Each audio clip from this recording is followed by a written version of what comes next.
Eu sou o Bruno Vieira e você está no Olimpismo em Foco, o canal que mais fala sobre esportes no Brasil. Sejam bem-vindos a mais um vídeo aqui do canal, pessoal. Neste vídeo irei falar sobre os Jogos Parapan-Americanos.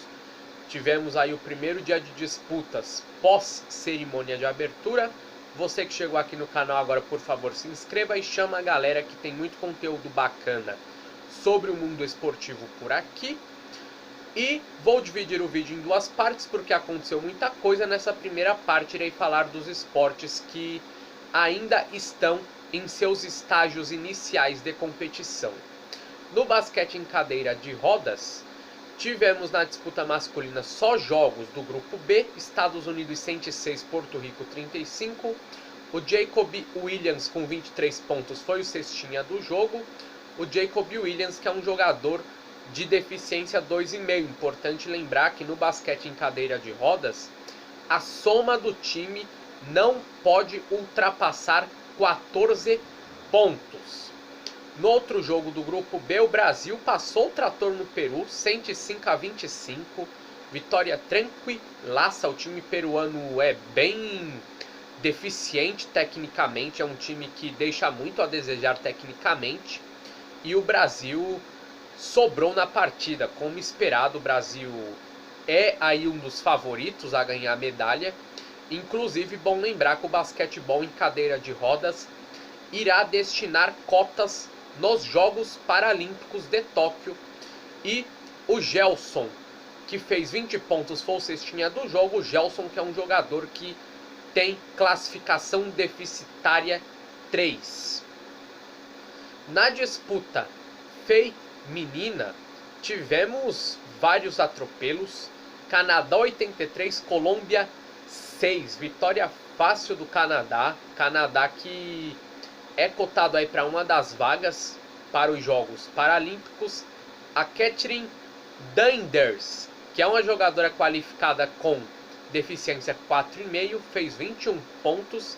Importante lembrar que quanto maior o número, menor o grau de deficiência do atleta. Ou seja, a Danders é aí uma das jogadoras que tem pouca deficiência, vamos dizer assim, comparada aí com as outras atletas que têm um grau de deficiência maior, tem um número menor. Quanto menor o número, maior a deficiência da atleta.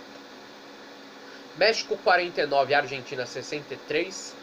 A Maria Pajares, que é uma jogadora de deficiência 4, fez 31 pontos. A Maria Pajares, que é também a grande estrela desse time da Argentina. No grupo B, Estados Unidos 92, Chile 10. Que surra, hein? Só 10 pontinhos, Chile. A Rose Hullerman, que é qualificada com deficiência 3,5, fez 27 pontos. No outro jogo do grupo, Brasil não deu chance, 88-8 para cima do Peru.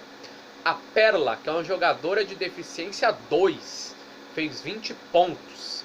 A Perla é um dos grandes nomes aí desse time do Brasil. E o Brasil rodou muito o time, não teve dificuldade, tanto masculino quanto feminino. O Brasil deu tempo de quadra para todo mundo, para as jogadoras sentirem o clima do Parapan e entrarem aí no ritmo das partidas. Falando agora do voleibol sentado, na primeira sessão de jogos tivemos aí 2 sessões de jogos para a chave masculina e uma para feminina. Na primeira masculina, Colômbia 2, Canadá 3. O Douglas Learnot, que fez 22 pontos, foi o maior pontuador do jogo. O Learnot, que é o grande nome aí do Canadá. Canadá bem na disputa, fazendo aí um belo jogo diante da Colômbia. Peru 0, Estados Unidos 3. Patrick Young com 10 pontos foi o maior pontuador. E o Brasil fez 3-0 na Costa Rica. O Brasil rodou muito o time, tá? Por isso a pontuação baixa do Gilberto. O Brasil tem um time muito forte, é um dos cotados aí para o título. Importante lembrar que o vôlei sentado vale vaga nos Jogos Paralímpicos. O campeão vai para os Jogos Paralímpicos. E o Brasil está aí entre os cotados. Rodou o time contra a Costa Rica porque é um adversário mais fraco e o Brasil não tinha muito o que jogar, vamos dizer assim. Teve que fazer o arroz com feijão, porque o time costarriquenho é bem fraco tecnicamente. Na seção feminina de jogos, Canadá 1, Brasil 3, a Heidi Peters fez 14 pontos, mas nada adiantou, não conseguiu evitar a derrota do Canadá. Brasil começou bem na disputa das mulheres. Peru 0, Estados Unidos 3, a Kinel Canhaley com 9 pontos foi a maior pontuadora do jogo, e os Estados Unidos rodou o time, porque o Peru é bem fraco, tá? E não tinha necessidade de jogar com força máxima o tempo inteiro. Os Estados Unidos rodou muito o time e fez certo.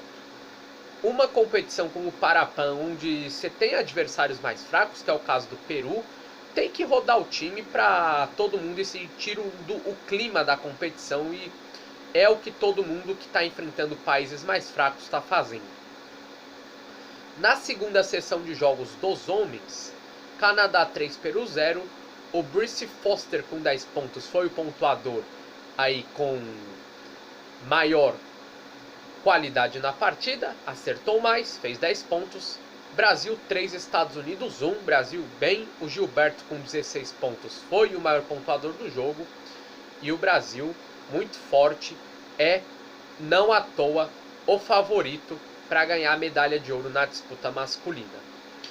Tivemos também vários jogos no rugby em cadeira de rodas. Na primeira sessão, Estados Unidos 48, Argentina 7, Canadá 58, Brasil 43, Colômbia 62, Chile 26. Na segunda sessão de jogos, Estados Unidos 55, Brasil 35, Canadá 64, Colômbia 45, placar bem elevado, gostei. Argentina 56, Chile 47, o Brasil ainda tem chances de classificação para a próxima fase. No tênis em cadeira de rodas, sim, começou a disputa do tênis. Gosto muito do tênis em cadeira de rodas, um dos meus esportes favoritos aí do Parapan. Tivemos duas brasileiras em quadra e uma boa notícia, outra ruim. A notícia ruim é que a Rediane Cândido acabou perdendo por 2-0 para Nicole Ders, da Argentina, e a Merrico Durval bateu por 2-0 a Johanna Martinez, da Colômbia. No futebol de 5 que não destina vaga para os Jogos Paralímpicos, o Brasil inclusive já está classificado por ser o atual campeão do mundo. A Argentina aplicou 2-0 na Costa Rica e um massacre. A Argentina dominou o jogo. A Argentina deu 23 chutes contra somente 2 do time da Costa Rica. E essas estatísticas é como se fosse Fluminense e CSA no domingo passado. A diferença é que a bola da Argentina entrou. E aquele Fluminense e CSA foi surreal. O Fluminense tentou, o CSA na chance que teve foi lá e botou pra dentro. Foi tipo e saiu um jogo de ataque contra a defesa.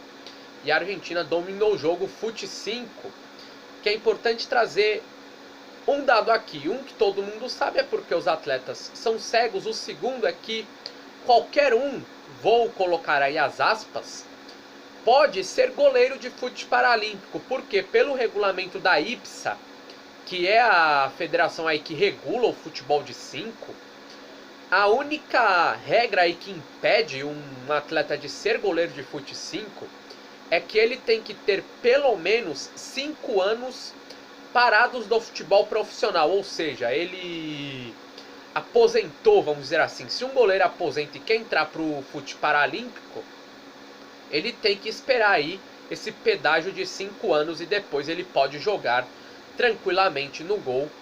E o fute paralímpico é bem interessante, futebol de 5, esporte para atletas com deficiência visual, gosto bastante. E a Argentina é inclusive uma das favoritas aí a medalha. Colômbia 0, Brasil 0, um jogo equilibrado, os dois times tiveram chances, mas ficou no 0-0. A Colômbia cresceu muito no fute de 5 e o Brasil é o grande favorito aí para a medalha de ouro. México 1, Peru 0 foi o outro jogo, um jogo aí mais equilibrado, 7 chutes para o México, 9 para o Peru. Apesar de mais chutes, o Peru não conseguiu vencer o jogo. No futebol de 7, esse é para atletas com deficiência intelectual. O Brasil aplicou 10-0 no Peru, Jefferson Cardoso fez 3 gols, Venezuela 1, Argentina 7, todo dia um 7-1 diferente.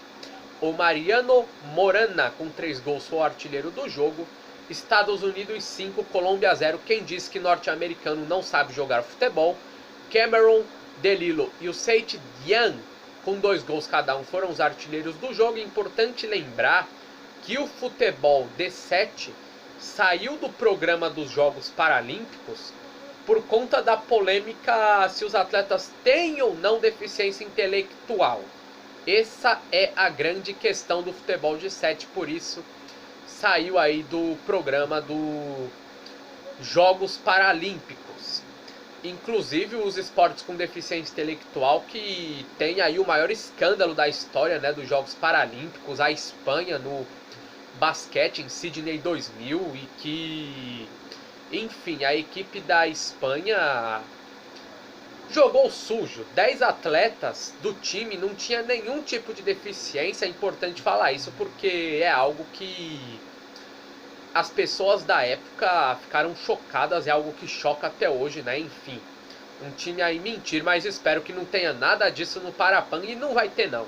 Vai ser tudo normal, não vai ter ninguém querendo pagar de espertinho, e vai ser uma competição limpa. Tá muito legal o Parapan, mal começou e o Brasil já começou a 250 por hora, ganhando muitas medalhas. Esse foi mais um vídeo do canal e eu espero que vocês gostem. Um grande abraço a todos e até a próxima. Olimpismo em Foco, tá no Olimpismo, tá no Parapan. Eu fui.